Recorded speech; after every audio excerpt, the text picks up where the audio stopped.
Hey guys, welcome back to another old reader, new reader. Sometimes when I do old reader, new reader, but all of us are new readers, but not this time. We did it. We're doing the show correctly. So Elliot can stop bullying me about the name. So I'm here with two of my best friends in the whole world. We have Jessica, welcome back, and welcome back, Whitney. And Whitney is the new reader this time, which I love every time. Very It's so new. fun.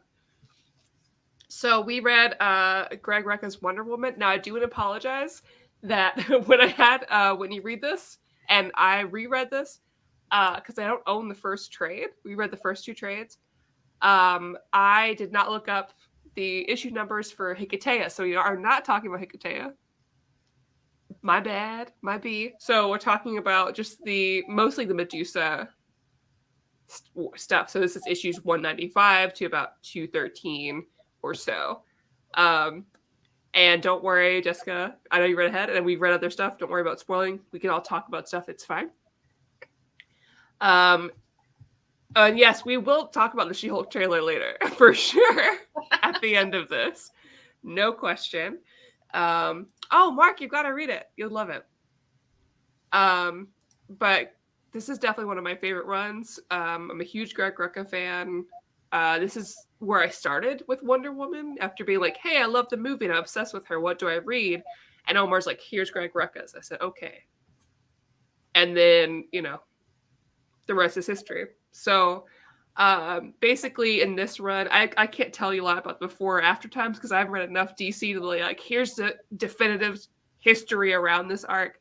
But we're entering in a Wonder Woman that has like her own embassy, Themysciran embassy, there where she lives and works. She is definitely the woman of the day. She has a book out. She's constantly traveling and having these appearances while still saving people. She's got a great Minotaur, the Minotaur, working as a chef in her house, which is lovely. Love that. While also racking up some new enemies, both superhero and not, as Veronica Cale, regular woman, kind of like the Lex Luthor of Wonder Woman, really. The best way I can describe her. And what we read is also home to one of my favorite stories about her, which is her battle with Medusa. Um, and that's my quick of it. We'll just talk about it. I think that's the best way to do it. I would love to, Jessica, I've read this before. Whitney, I'd love to hear your thoughts because as I was rereading this, I was like, this might be a lot to throw at you because there are a lot of characters in here, but maybe not. So I'm curious to see what your initial thoughts are of whether this felt new reader friendly to you. My initial thoughts were I loved it. I actually felt like you really did think about myself when you chose this section because of the Greek mythology of it. I'm obsessed with Greek mythology, and anytime a story basically throws everything in there like that and all the shady elements of it, I'm always much more involved than. And then I forget, oh, I'm reading somebody else's story. If anything, I had to keep remembering it was about Wonder Woman and not them necessarily. So yeah, I thought it was a great choice. And I really did like the artistry of it all. And then again, all the family ties. That's again, probably my favorite part is just how tangled the web of Greek mythology is. I'm glad you like that because Wonder Woman is a good character to get into if you like Greek mythology at all. Especially like the New 52 run. I mean, that is all that is just like sassy versions of all the Greek gods doing stuff. And that's why I like about her too, because I know that you and I have that in common of like being those kids that grew up and like really liking Greek mythology. Jessica, you've read this before. Is this like your second read, third read, however many read? Do you know? Probably third. I think I've read Hikatea more than 3 times. You weren't thinking of Whitney when you didn't include it. Okay, that's the last thing I'm gonna say. She's gonna love that in the future. We'll have a separate show to talk about Hikatea. Yeah, we can do it on Fangirls or something. Because let's do it on Fangirls because Kristen still has to read it. It's great. It's wonderful.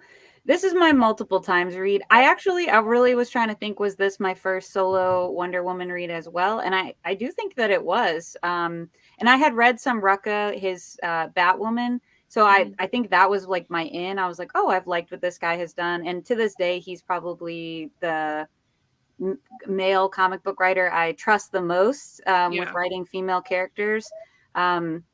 He's just really, really intentional. And I read his wife when they first started dating was hugely influential in how he is able to do that so easily. So love that guy. But yeah, it's my multiple times read, and it is my favorite Wonder Woman run, hands down. I think second, honestly, is his Rebirth run. So it's still Rucka. It's just kind of in a different era. So if people at home and for Whitney, in one of the like most recent runs, we had a big like reboot, which is the Rebirth run, which I love. And is gone, and I will be very upset about forever. But he came back to the character, and they go back and forth of like Wonder Woman now, but Wonder Woman in the past, and it was really, really fun. Yeah, this is my first one, and one that I really enjoy for a lot of reasons. Part of it is the art. I think I just really love the way that Wonder Woman is drawn throughout this. She looks strong, she looks curvy, she looks sexy, and powerful and confident. And I love seeing her as a diplomat. For those at home, part of my like study is in international diplomacy. And so getting to see a superhero who does that, Wonder Woman, who is this paragon of peace, is so lovely. And just like the way getting to see what her day-to-day life is really nice. Like when she gets that new this guy comes to work for her, and immediately like that's a whole nother world for him because he's helping her out, and she's like, oh, I've got to go fly here and there, and then oh, Superman's here, and everyone's like, you get over it, it's fine, trust me, you'll be used to it pretty soon, it's no big deal. And the way that she balances that at all times, I think is just really interesting compared to other superheroes that are definitely much in one, you feel like they're in one lane, and she is definitely changing things in a lot of different methods, which I really like. And I like that her enemies, especially in this part of it, are so varied as well. I think Veronica Cale is terrifying, even though she has no powers. But the minute she shows up on, like, I say the screen, the minute she shows up on page, I'm like, no. Very Lex Luthor vibes. But I think that's what drew me to her right away in this book, more so than some other ones that immediately go into like the fantastical, the big like showy, I don't know, go save a village thing. It's like she's just doing the piecework. That's really cool. So I'm trying to cough. I guess let's jump into the Medusa stuff, and then we'll talk about our favorite parts or art or whatever. And I'll say Picatea for another day for Whitney. Mm-hmm. That'll be a special one. So thoughts about the Medusa part. This is like one of my favorite things ever. The fact that she blinds herself to fight her is, to me, is the coolest thing. Yeah, I did really enjoy that part. I would love to hear, since Jess has read this a few times, I would love just to hear, your overall impression of that, like that character and how they were done in this series. Medusa or the gods, like overall? Medusa specifically, for sure. Yeah, I mean, it's hard. I can't really isolate her. I don't know from the cast of characters, but yeah, I think she was super well done. And I thought the training for the battle was really interesting because you get to see the Justice League sort of like train with her, and they're all going easy on her. And then Batman's like, I think it's Batman. Yeah, he's like, why are you going easy on her? Like, this is life and death. So I like that it was a challenge. The villain themselves, by the nature of their abilities, set up a unique challenge for her. But as far as how she was done, I mean, she was scary. Like, I'd be scared in real life if she was around. She's a misunderstood hottie, and you know that I'm always a simp for those. So yeah, I think Medusa, like the other gods, was really well done for sure. Yeah, I agree that the sparring part was the best of this part, because like there's a lot of great parts, but like when you first go into the battle with Medusa, first of all, I love that she wanted to kill her right then, and the Minotaur's like, no, you cannot do this. This is not how this works. You have a code. There's a way that things have to be done, and so she has to agree to fight with like the gods' rules of this like battle to the death in a Colosseum. Very appropriate, and I love that she goes to fight her, and she's like, bitch, I've got you. You have to look at me now. And she's like, surprise, already have the blindfold on. You can't get me. And when she takes that like snake head and puts like venom into her eyes, and she keeps going, she's blind for a very long time in the comics. Yeah. And I think that's so impressive. And I love that right away she goes to test herself with the Justice League. She knows that she's capable.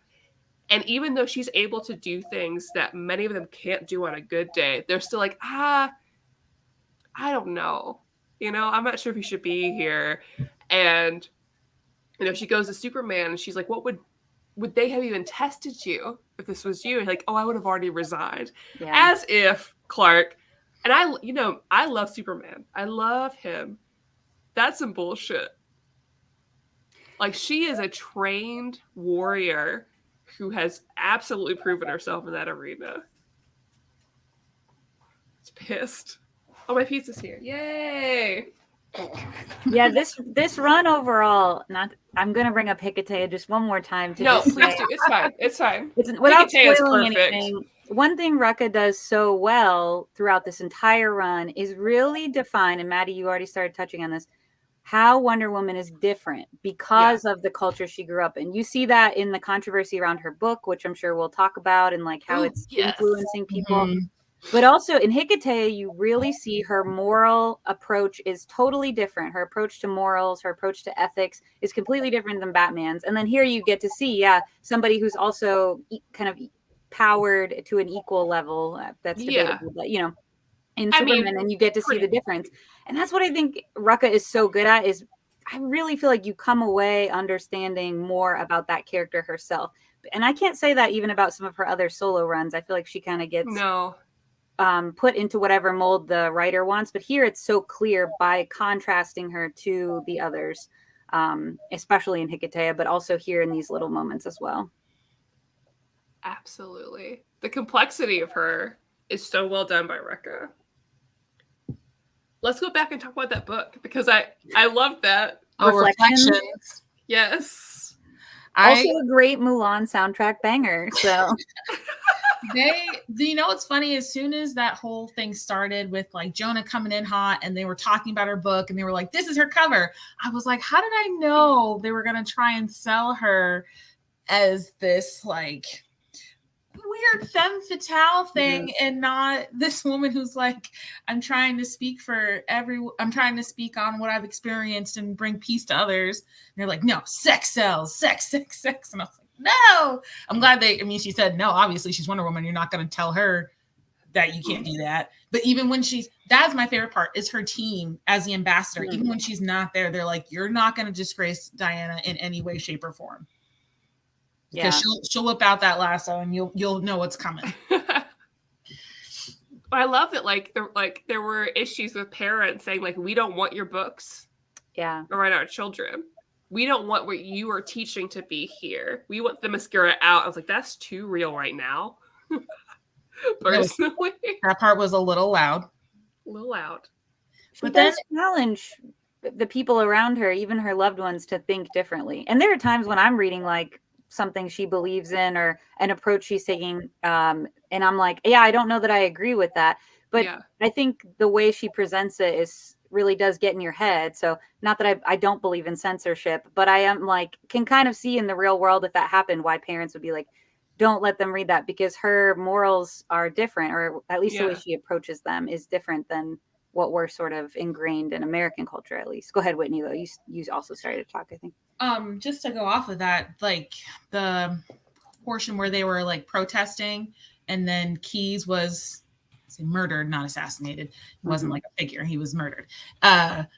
The chants or like the signs, there was one that was like, we'll take care of our kids, you mind yours. And I'm like, but you're pushing this on everyone. So what are you talking about? Like, and like you said, Matt, it's too real. And I think it's just that hypocrisy of, do you hear what you're saying? Or are you just saying it because it looks like it makes sense on paper? It's like, and then it also feels like everyone who's Diana's foe or has some sort of problem with her, it's because they're like, she's just too confident. I don't like that she's so sure of herself. I don't like that she thinks she can just have everything. Absolutely. And it's like, but you're building that up in your head. She's literally saying nothing to you directly. Which is very typical. Yeah. it's all, whether it's man or woman that's feeling that way. Again, side note, when she was like, I don't have a boyfriend, I don't have a girlfriend either, that was probably my favorite that she ever said in an interview. Which, you know, they'll never let us have it ever, but I at least appreciate that she's mentioned it. I think there is, like, in Wonder Woman Earth 1, there's like a story that's a little bit more direct about that. But in that fantasy one they have going on right now, she kisses Supergirl. Oh yeah, I want to read that.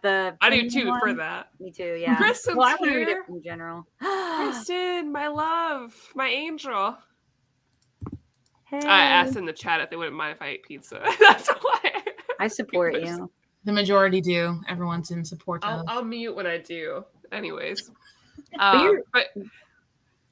Veronica, you can go ahead and eat. Veronica Cale, though, to Whitney's point, is exactly that. And Maddie, you kept saying earlier she's like Lex Luthor. And I once, a couple of years ago, I listened to like a podcast interview with Greg Rucka, and he modeled Veronica Cale off of Lex Luthor. And Lex Luthor, you know, he went out of his way to say, like, what's Lex's problem with Superman? It's like, at some point, Lex doesn't even know. He's just like, I don't like this guy and the way he feels entitled. And I think that's the, like, boy version, I guess, of this story as well. And that's so true to life. So I'm glad you said that, Whitney. That's very accurate for sure. Well, you know why? It's funny because it's true to life in that even when we talk in our own discussions, like, no name drops, would never do that. But there are people who are just like, I don't like them. They exist and I do not like them. Like the actor that you don't like, and that's why you're going to struggle with She-Hulk. We'll talk about that. To return to it later. Everybody hang in till the end of the video while we talk about. Spoiler alert. I have my own Wonder Woman foe. Like, you know, it happens. But you know, those characters are always interesting. Like, there's a reason why. That's part of the reason why I like Lex. Why I like Veronica Cale. I'm scared of them is because their reasoning is that they wanted to do big things too, but other people get recognition. Mm-hmm. And it is all out of jealousy, and they develop these crazy things that they do. And she's definitely one of them, you know. And then we have, Dr. Psycho. Yes. Who I love in the Harley Quinn comic so much. But also, he is the biggest creep. He's so grimy. He's such a pervert. He's so gross. Creep. He's like, yeah, he's a little one. And I love him in Harley Quinn, but he also does the same exact thing in Harley Quinn, which I really appreciated. Because he makes the same gross jokes towards Wonder Woman, and that's why he gets in trouble. But he's a great villain to have because he's affecting real people. And his power set is so like dichotomous to hers. Like everything about him is actually the literal opposite. And that's why I think he is such a like interesting villain. Because even in his power set, he's like manipulating people's minds, and the lasso of truth is clearing your mind of all lies or manipulation. Yeah. And so I really like their sort of opposites nature. But he's super grimy for sure. Reeves, thank you. You're doing a great job selling this run. It just moved to the top of my reading list. That makes me so happy to hear. I will always go to bat for this run. Forever. But I also will read any Wonder Woman. I'm just like, here it is. There's some that are just okay. But there's a lot that are really good. But Rucka's my heart. But I love Diplomat Diana. What we should talk about real quick is the romance between the Minotaur and the other scientist. Because I love that too. Leslie? That was her name? Leslie, the one who used to work with Veronica Cale. Mm-hmm. Ferdinand also and the Leslie. Minotaur. Ferdinand is wonderful. There's not enough Ferdinand. Just in today's comic books with Wonder Woman, they should have had him in the movie.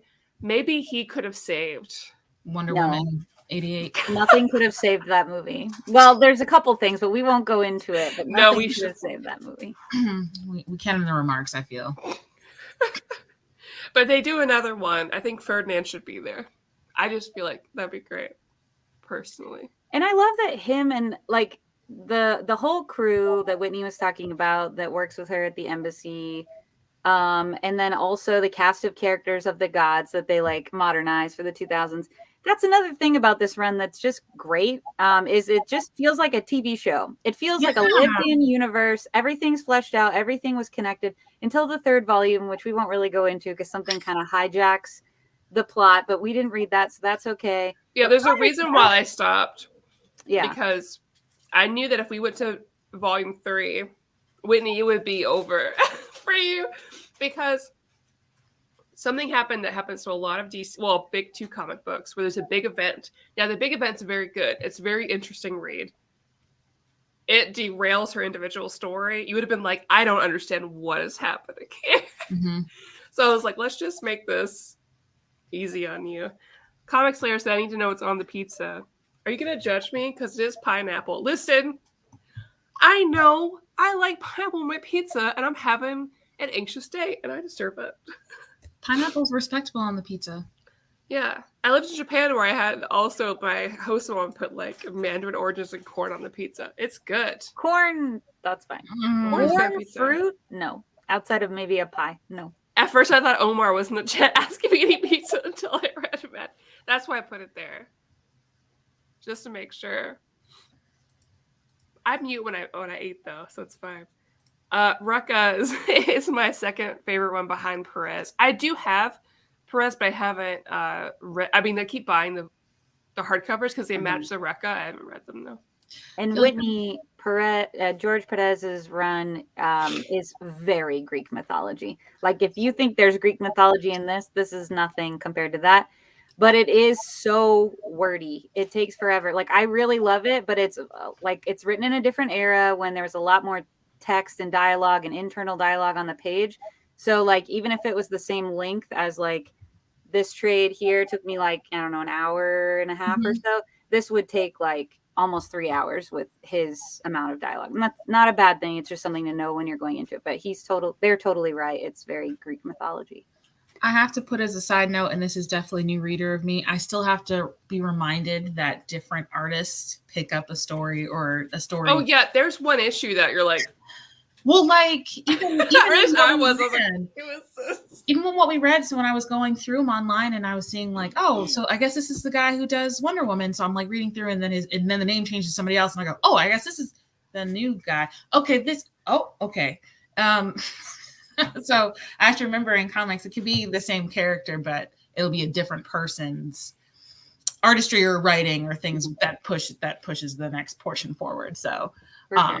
But I'm glad to hear that there's more Greek mythology somewhere that's really wordy, because I do like the wordy stuff. Okay, well that's good. I would say Joseph recommends it's his New 52 run. I have all of the trays, you can borrow them. The art is very distinct and different. I like it. It is an acquired taste for some. But that one is very heavy Greek mythology, but very modernized. So I think, since you like Lore Olympus, you would be more apt to like that run. Fair enough. Other thoughts about it? Well, what did you think about the modernization of the gods, Whitney? The like leather jackets and the oh man, Ares is such a fuck boy. We can say that because it's a late night show. I'm always obsessed with the drama and the modernization because, like you said, it's like the real world Olympus. Like the way Ares, and then he went over to Athena and she was like, just remember, just because you're the god of war, don't make me any less the goddess of war. If you gonna start something, I'm gonna start something. And then Zeus stomping around like the biggest baby in the world never ceases to amaze me how people portray that. And can I say, I dislike strongly sister wife and brother husband as referring to it's gross. It's gross. There's something Herodotus. I can't. And that's it is accurate description. It is. And it does. I just don't want it in my face. Not that way anyway. TLC has made sister wives very successful. So it's there for somebody, friends. But even Hera commenting on Zeus, like, you're looking at your literal children, right? Like, she's always like, you're doing nothing to serve Olympus. You're just checking out every woman you're literally related to. Oh, it's perfect because Zeus is so gross. And it's great because you have more of like some of the gods and goddesses decide to be more modern looking, like Ares, and then you have Zeus that still looks like Zeus, still looks like if you've seen Hercules, that type of Zeus. And him looking down at Artemis, who I think looks very weird in this run personally, as an Artemis fan, but it's okay. Creeping on her, and then out of a fit, because Hera calls him out on it, just destroying Themyscira. What a baby. And releasing Circe. That's that's a choice that was made. We didn't really talk about Circe, but Cersei's one of the big Wonder Woman foes, like the big ones. Turns people into animals. Genuine mischief. I mean, That's to be truthful, all the little gods and goddesses do nothing but cause mischief in their own way, in their own right, with what they are capable of. And even Ares going to his son to like talk to Zeus, and then he's like, "Why are you hitting on your great aunt? Why don't you find that weird?" He's like, "What are we gonna do? We're up here. It's just us." That's a valid point. It was, I couldn't argue with their logic because it was their environment. It's what you got to work with what you got. We don't all have to agree. I love when they lean into the more gods and lore-based stuff than generic superhero shenanigans. It's what makes her more interesting than Clark and Bruce. I agree. It gives her like they're all very interesting in their own right, but it definitely gives her like a fun twist in her stories in the same way I think Thor has. Which is why if we have time this summer, I would love to have the three of us, including or to read Jason Aaron's Thor before the movie comes out. Because I know that I'm ready, but I want Whitney to know what's happening before she watches it. That's fair. It's really good. Because imagine the same deal, but Norse gods, basically. Switching to the other side of the street, my favorite modernization of gods so far is Hercules by Abnett. Demigod hero acknowledging his alcoholism is perfect. I haven't read that. I'll have to. Me either. I do like Abnett. I do too. I'm trying to write all these names down so I remember to look up. We'll help you. Not sure what else I would like to bring up before we hang out with chat. I feel like I've crossed the things I... Did we talk much about the art? I mean, here and there. I love it. That's about... There's one issue where the art changes. It's right after she fights Medusa that I really didn't like. And she's blind. It's just one issue. And it just felt very jarring. I felt like it was trying to mirror the same style, but just didn't quite connect. And I felt like it was a shame because she just went through this really big thing of fighting Medusa and blinding herself. And for the art to change in that way to a more simplistic style, I think it kind of threw it off. But overall, this is one of my favorite Wonder Woman styles. It means up there because I mean there's some fantastic people illustrating Wonder Woman. So that is hard, but I think she's really beautiful in this. I liked the art change when I think was it Cassie telling the kids a bedtime story? Yeah. And the art changed to be cartoons. I love when comics do that. It's so fun and like creative. So I did really like that. And I agree. I think it was consistently solid. The issue you're talking about didn't stand out to me, but I believe that it probably happened. And I think reading it digitally made it more in your face. I would definitely some good Cassie stuff in here. I should explain. There's two Wonder Girls. Just so you know, Whitney. Okay. One of them is dead right before this happened. Alrighty. And that's my girl. My girl Donna. She looks like this. Donna. And then there's Cassie, who's not an Amazon. But depending on the backstory, she's the blonde one that was in there, is like related to Zeus or whatever. Okay. I famously am not sold on her yet. Because my girl. Yeah. But like, I accept her. She's there. I get it. That's fair. She's fine. I think she's fine when she gets to pull out the mentorship aspect of Diana, because I do really like that. Mentorship, especially like female mentorship. Yeah. In comics is really nice to see, because you see all the time like male superheroes and their sidekicks, which is great. I think mentorship's good across the board, but you don't see it as often, I don't think, with female superheroes. No, so that's you really nice. don't. But on her own, she's just kind of there sucking face with Superboy, and like, good for her. Live your best life, Cassie. Live your best life, girl. I think Diana chose to be blinded not just to win the fight, but as punishment for the death that happened. I think that's a very compelling point because we get a lot of her talking to Hera and her being like, it should have been me. Why couldn't have been me? Like, no, it literally couldn't be you. It's not your time. Mm-hmm. And she's definitely one to throw herself out in front of others.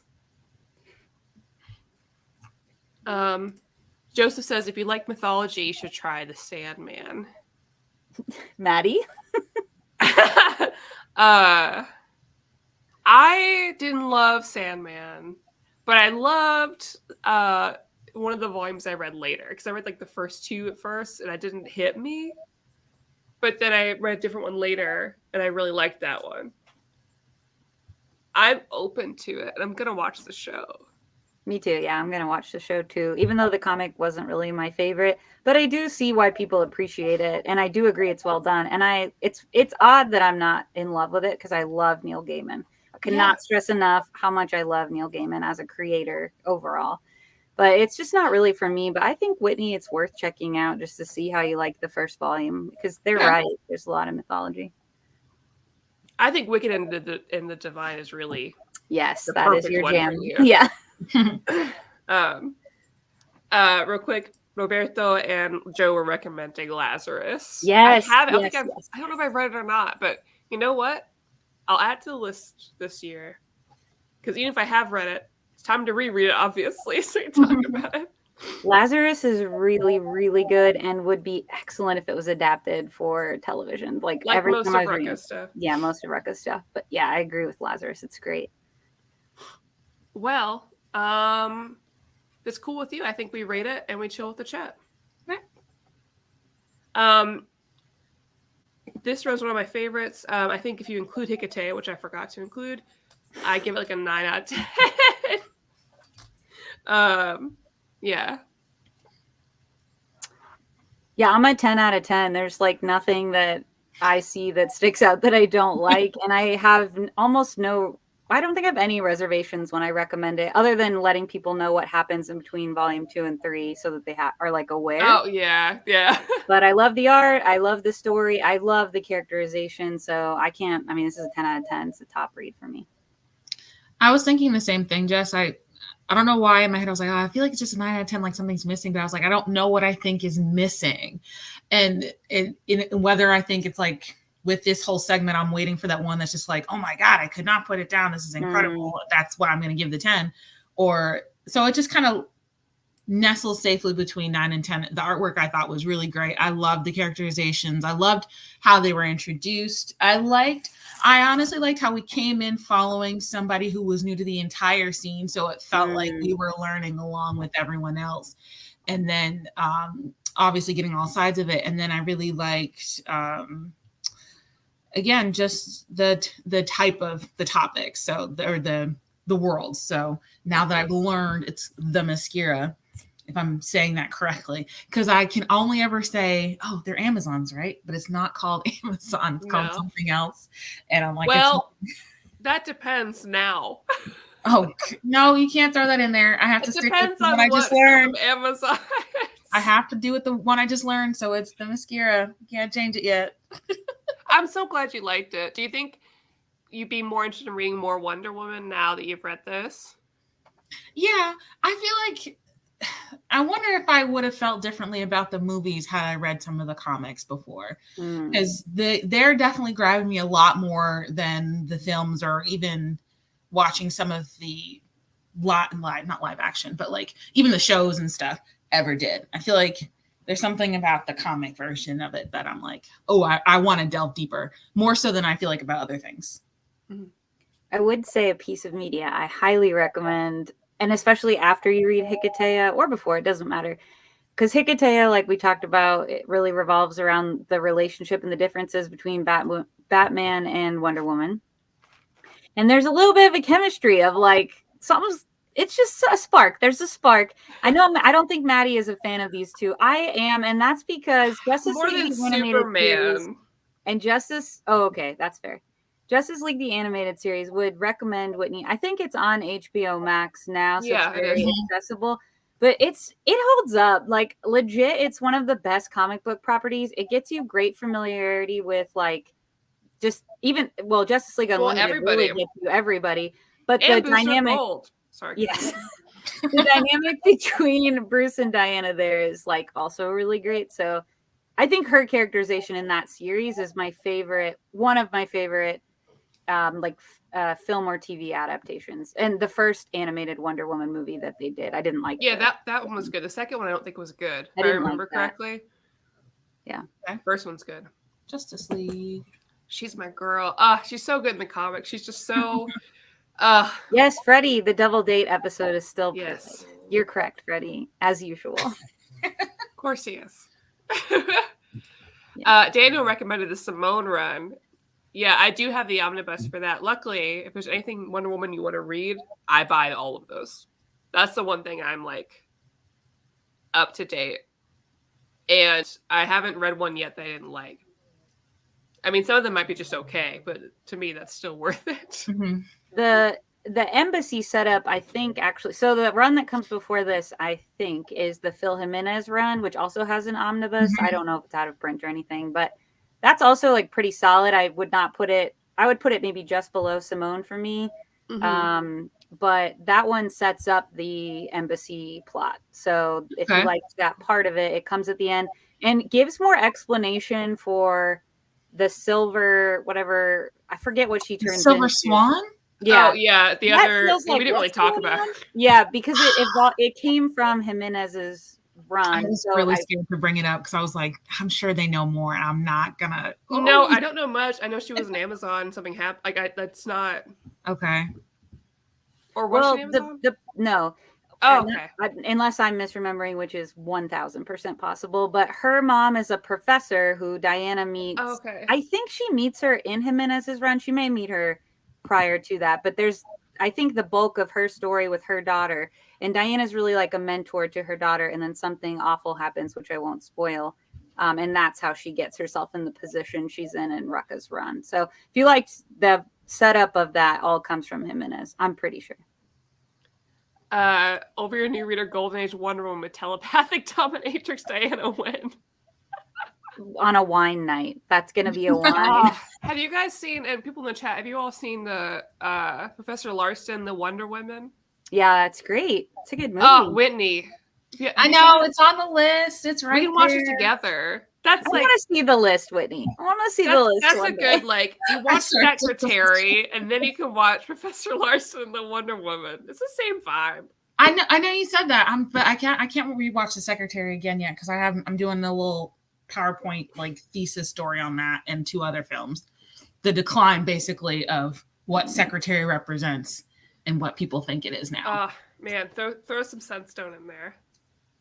I want all of that. Representation of BDSM. Anyways. This went off the rails in a delightful way. We talked about Secretary recently. And when I think about Professor Marston, the Wonder Woman, because there's a lot of like BDSM tones in original Wonder Woman because of what the writer, experienced with his wives. It's related. Anyways. Jordan Thomas is in the chat asking the random questions. How do you feel about sitcoms? It's a divisive topic, Jordan, to be bringing up. It depends on what it is. If it's one day at a time, I'm there. Because everyone should watch that. I'm very picky. I like humor that comes from characterization. So it's actually really hard to grab me at first before I know the characters. But I like humor that comes from someone's personality or characterization more than I like joke after joke after joke. Yeah. That doesn't really work for me. I love Parks and Rec and happy endings, if we're allowed to name 2 to describe our taste. Of course. Okay. Of course we are. I feel like for me, sitcoms are the things I'll fall asleep to because it's just like white noise. Like you said, Jess, it's like, because it's like joke after joke and it's just all you're hearing is this perpetual laugh track. Even if something is funny, it's just going to keep going. And there's not to say there aren't good sitcoms, but for me, I'm just like, I'm always just hearing, I'm like, okay, I could go to sleep now. That's fine. Or I could take a nap, wake up, and I don't feel like I'll miss anything. Because they're not following a story. Isn't that the somewhat definitive point of a sitcom? Like not following a continuous a lot of one-offs, yeah.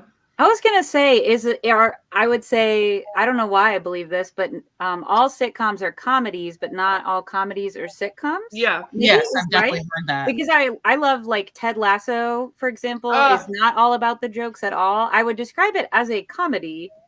It's just shy of being yeah. a dramedy for me, but I would never say it's a sitcom. So, Jordan, way to bring up a big topic though, because now I'm thinking for sure. Whatever happened. Elliot's losing it. Well, he spelled And paper wildly wrong, and I can't. It's just best. She-Hulk is not a sitcom. She-Hulk, I think, is going to be a comedy. Although the Well, it trailer, has are to we allowed be. to talk about the? Let me Everybody in the respectfully chat, have wait. you watched the trailer yet? It's a trailer. That's not spoilers. Oh man. Oh, can we have Winnie? Can you read some She-Hulk? Can we give you some She-Hulk? Yeah. She's never gonna go for this. Whitney, are you He's a gonna out lawyer. yourself as to the person? Oh you yeah, like? so the person, my Wonder Woman nemesis, I'll just tell you right now. I'll give you two of them, but my main one, Mark Ruffalo. I have no love for the Hulk, that version of the Hulk. Really, probably any version of the Hulk, but he's the one that's been the most recent, the most consistent, and I have no affection for him whatsoever. But here's the thing, chat. When I sent the trailer and was so excited and indicated I was excited in a group chat, other people responded lovingly. Oh, I'm excited. Other people, it's Whitney. me. There's 3 of us in the group chat, and they're all here. Whitney pivoted to a whole other topic, and I said, "What kind of disrespect is this to Jennifer Walters?"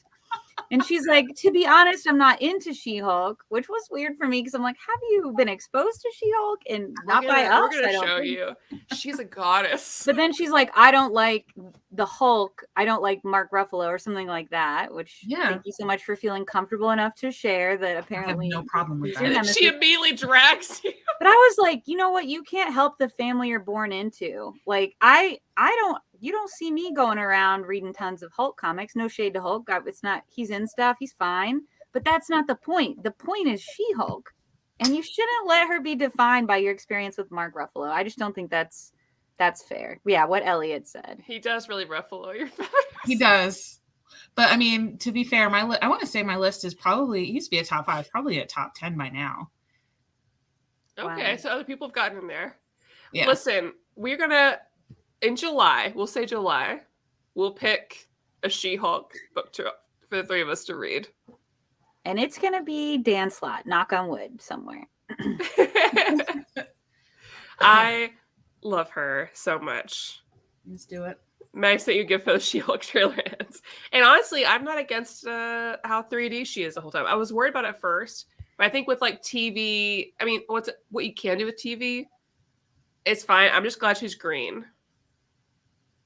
I'm just really glad she's green. That's what I wanted. Yeah, I wanted tall, green. Bigger, yeah. Well, I mean, wasn't that like the bare minimum they could do for her is make her green? Well, we didn't know what was going to happen because normally she's green all the time.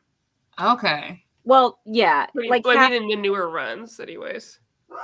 Yeah. Part of what's cool about her is she embraces that she's green and she just stays green. Like sometimes depending on the run, by choice, is like, I'm cool with this, which is really dope when you think about, the Body attention to positivity the way women look all the time. But then there are some runs where, she looks sort of, normal before she sort of hulks up. I don't like the way that it looks, but also I don't care. Like it's Tatiana. I think we'll Tatiana adapt. Maslany. It's She-Hulk, and it's supposed to be funny. So like, it's not like I'm supposed to take it as a dramatic transformation. So like, I'm fine with it. Nomales, I missed you.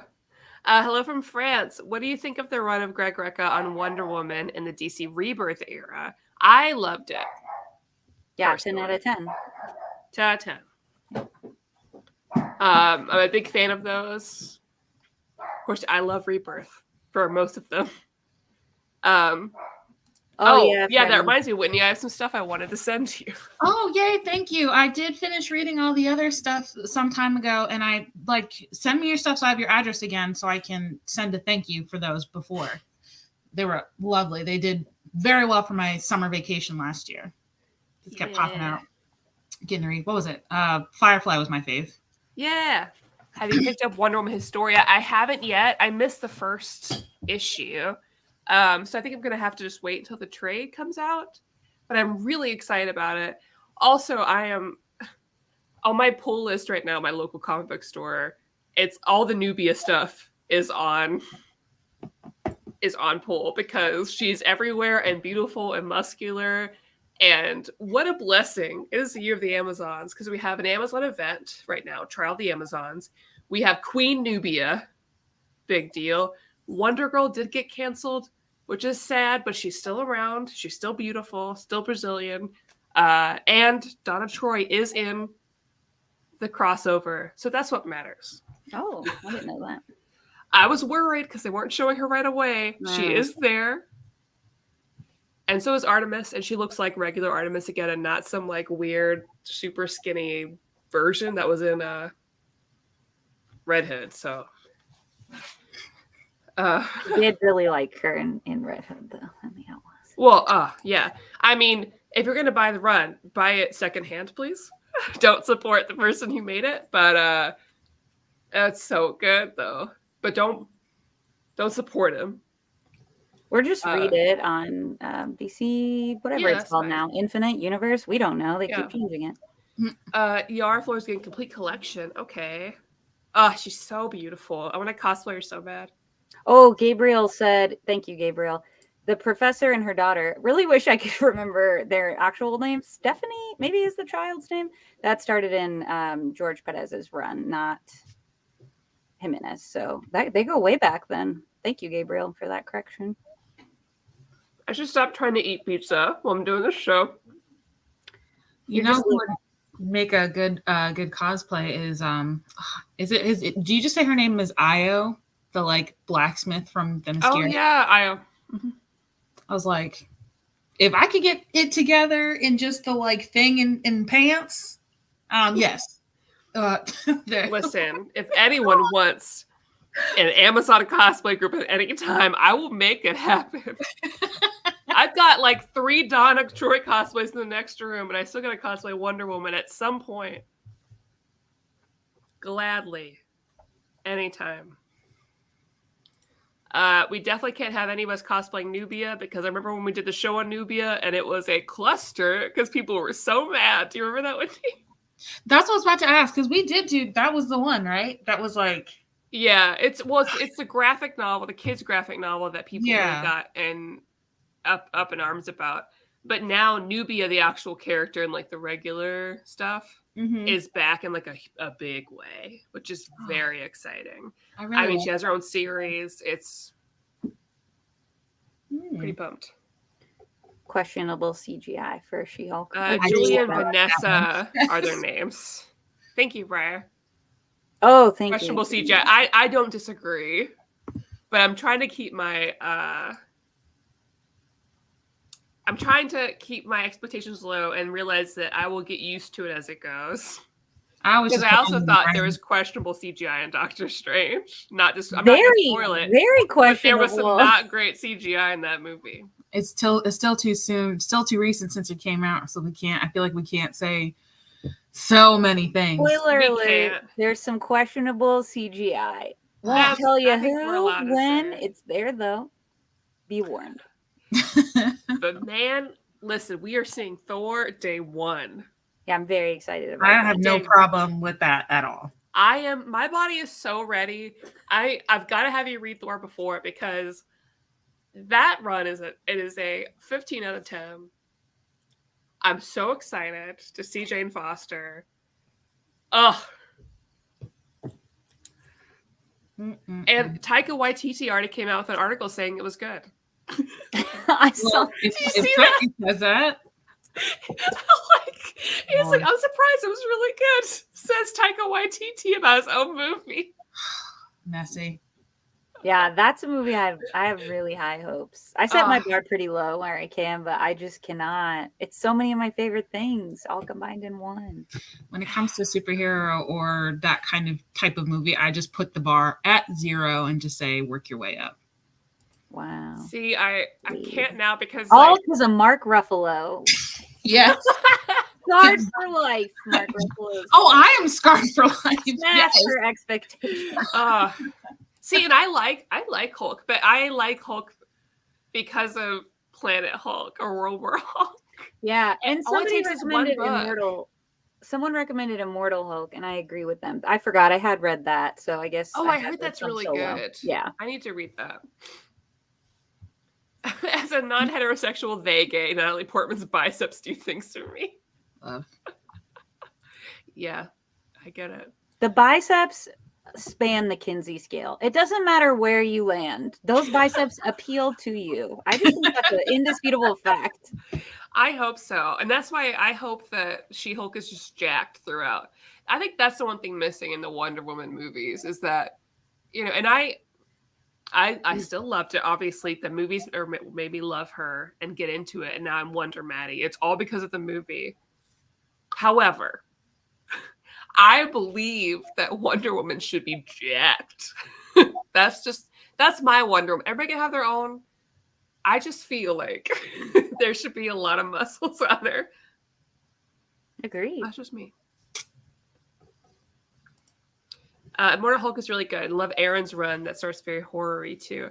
Anything that Aaron does, I'm there personally.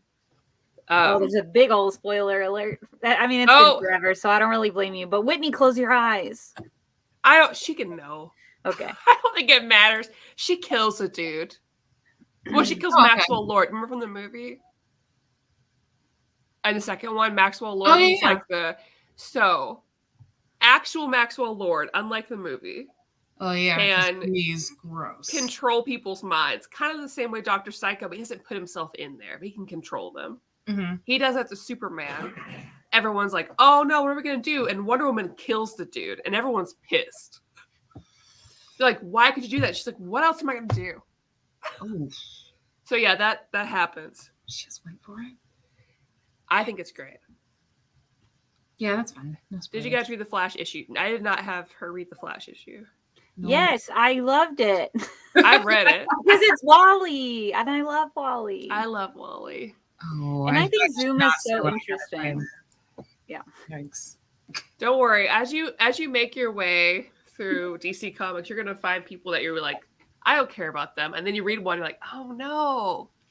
That's my story of every DC and Marvel character. I love Black Bolt. But it's only because of that 2-trade run. And anything else, I don't care. But these 2 trades about Blackimus Boltimus, which is the dumbest name ever. He's in like prison or whatever. I love him now. That's the only reason. Movie Maxwell Lord said all that daddy stuff, and I was just like, okay, thank you. I feel like I mentally blocked that movie from my brain. I didn't like that she said she agreed about the death penalty. Yeah, that's a very Amazon thing. But, well, no, I don't want to spoil anything. But, like that meme. No, it's okay, Whitney. It's just to say we talked a lot about how, obviously she believes in her own cultural practices, but there is, in response to the Maxwell Lord thing, there is a point where she can kind of get out of it scot-free or submit to humanity's rule. And I love that you say scot-free because that's a DC character. True. Yes. And so Mr. Miracle is now also in this plot, which would be just fine with me.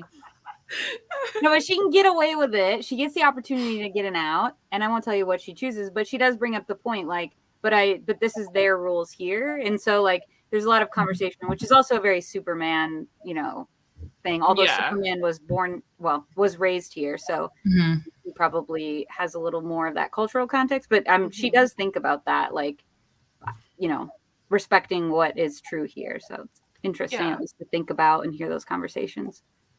I think certain heroes shouldn't, but I love when heroes kill. I primarily don't want heroes to kill, and I think I have issues when you have certain Batman movies where he does, because to me that's not Batman. That's like it's not in his soul. Batman does not kill people. Oh, will he wound them beyond repair? Yes. And maybe he should do something at some point, because heroes escape from Arkham all the time. I'm not in charge. I don't know. But I think there's like some situations, like in that situation for her, I was like, I get it. Mm-hmm. It's just coming from somebody who apparently, as a child at the state building, did a speech about how I think the death penalty was wrong. I had a teacher tell me about that. Well, I was like at Frankfurt, like, hey, I don't think we look at me. I don't think we should do that. Who says you can do that? Little Maddie. 10, like, I don't know, 9 years old. Hey. Hey, she made good points, little Maddie. Kids are smart. Kids are super smart Yeah. when they're not being judged and taught how to think yet. Mm-hmm. They got stuff to say. I'm there for Mr. Miracle crossover with Wonder Woman, especially arm wrestling with Barda. Hell yes. Agreed. Also, I would love if we have another Marvel DC crossover. I think Wonder Woman and She-Hulk should date. That's my hot take. Or at least go on a date. That would be nice. A date would be, you know, the smartest thing for the both of them. I mean, when you have 3 Jokers, fair game to kill 2. But yeah, Batman is one that shouldn't. And the thing about the difference between, because me personally, Jessica Ashcraft, I don't actually support the death penalty, but I will say that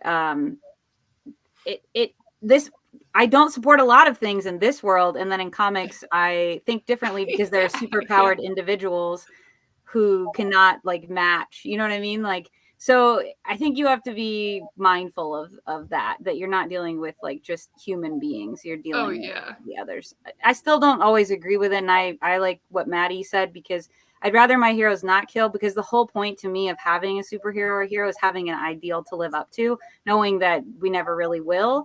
And that's also why I like when they make them more human as well, because you want to be able to relate to your heroes. But yeah, I think where possible, I'm not a big fan of killing. And I don't think I wouldn't want to see Batman continue to kill, because he would think about it for so many issues afterwards. And it would be a lot for me personally. Well, and that's what makes characters like Batman shouldn't kill, because that's what makes characters like Jason Todd interesting. Yeah. Who's like the second Robin, because he wicked does. And if he didn't, what would be the difference between the two of them? Because that's the big thing. Sure. You know, Batman's like, hey, I can ask Jason to do some stuff that I personally wouldn't do. But, like, okay, Batman, go off.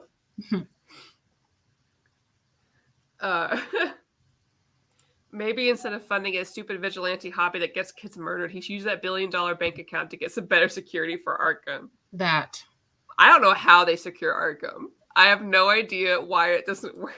Does it look better in the comics as secure than it does whenever it's put on film? Because it always looks just as shoddy as ever. And I'm like, but it's like the local abandoned castle, the local abandoned public high school, but like it went to the wild. There's like vines growing. That's always true. And it's always lightning out there. Like other parts of Gotham sometimes experience sunshine.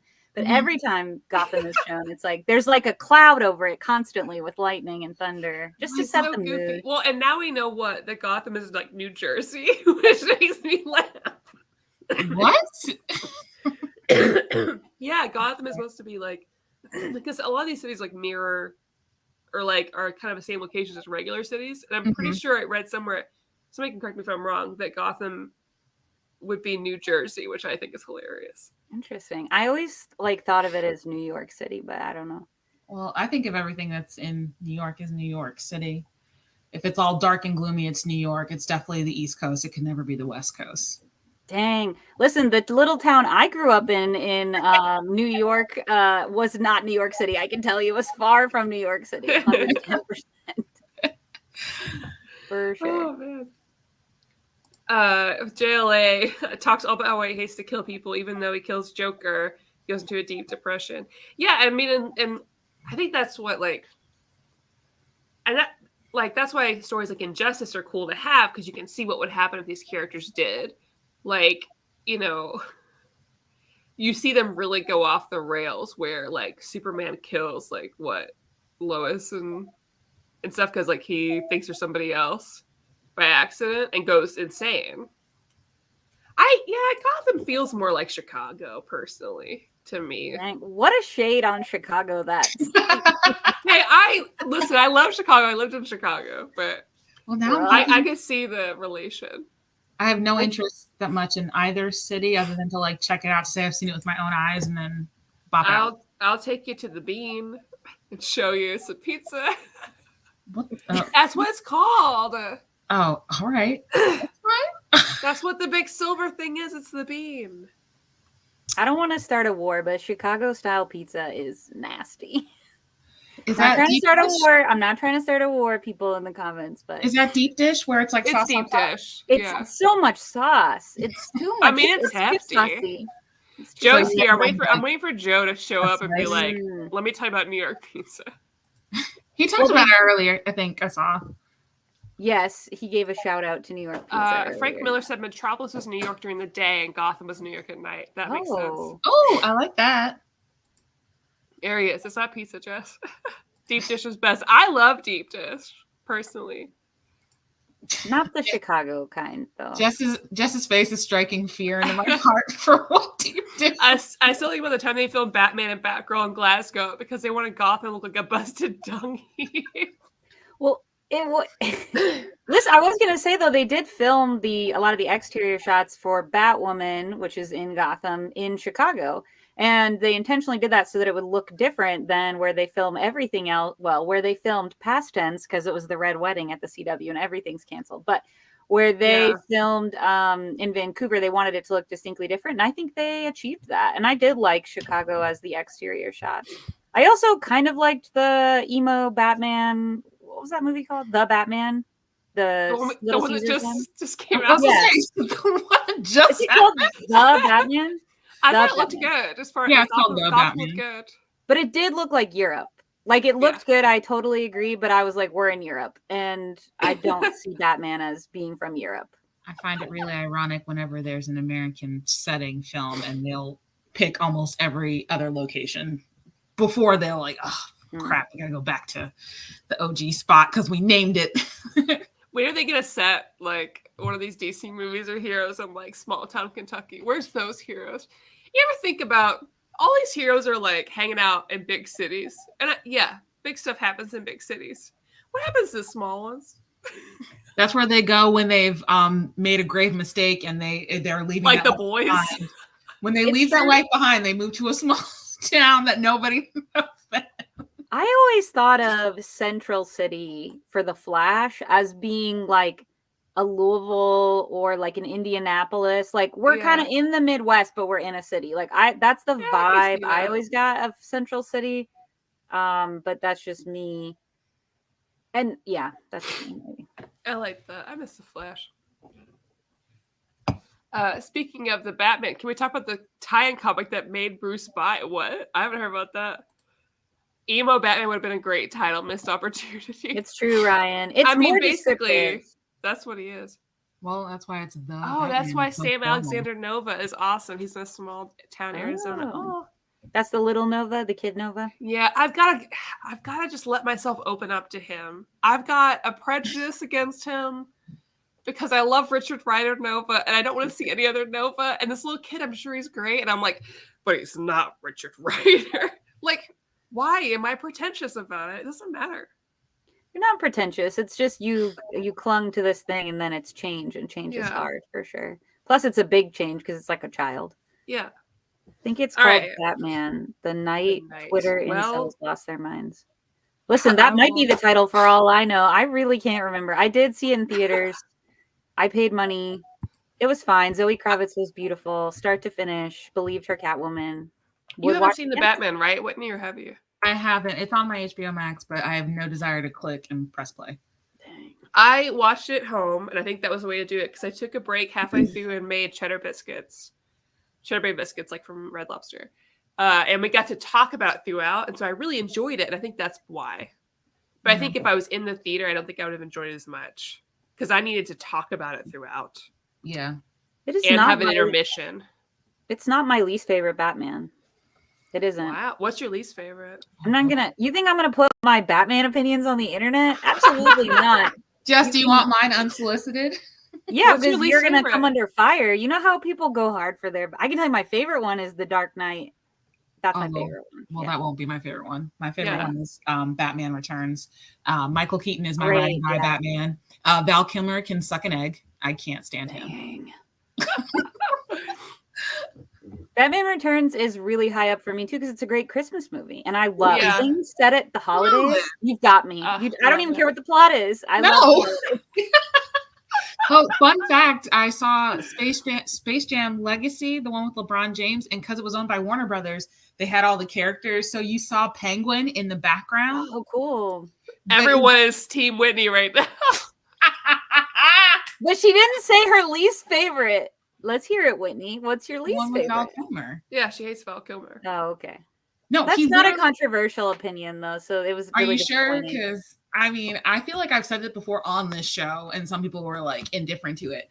It's just the fact that there was that one scene when they're at the circus, and the villain's like, "Dude, stand up if you're Batman." He waits till everyone's screaming, and then goes, "I'm Batman." Says it in his like no vault and voice, and I was like, "You're the reason Robin's whole family was dead. You are the reason." So, no love for you, man. All right.